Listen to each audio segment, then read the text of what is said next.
இன்னைக்கு திமுக வந்த பிறகு சட்ட ஒழுங்கு கெட்டு போய் கிடக்கல. ஏன் கிடக்கு? நாங்க மதுரையில கேள்வியா பேசுவோம், மேயரா இருக்கும்போது, மாநகர் மன்றத்தில் இருக்கும்போது பேசுவோம். அங்க இருக்க பிளக்ஸ் படத்தை பார்த்துட்டு அந்த பிளக்ஸ்ல நிறைய போட்டோ போட்டிருப்பாங்க.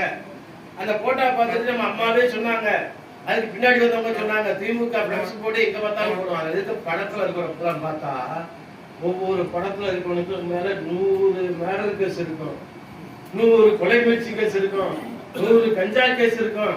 ஆனா இங்க வந்து நான் வந்து பார்த்ததை இங்க பாக்குறேன், இந்த படத்துல பிளக்ஸ் போடுறதுக்கு எஸ்என்ஆர் படத்தை பாக்குறேன், குலோத்துங்க படத்தை பாக்குறேன், அங்க இருக்க தமிழரசன் படத்தை, ரமேஷ் படத்தை, அம்பலம் படத்தை, அங்க இருக்கிற பொன்ராஜன் படத்தை, வெற்றி செல்வன் படத்தை, பொன்னிச்சவன் படத்தை, பாலகிருஷ்ணன் படத்தை, ஜானவாஸ் படத்தை, அறிவச்சோழர் ஜப்பார் படத்தை, இனிய சகோதர பல்லவட்டி முருகேசன் படத்தை, அன்பு செல்வன் படத்தையும் உமாதி படத்தையும் பார்க்கும்போது எங்களுக்கு ஒரு அதிமுக திமுக எவ்வளவு இன்னசென்டா மக்கள் மத்தியில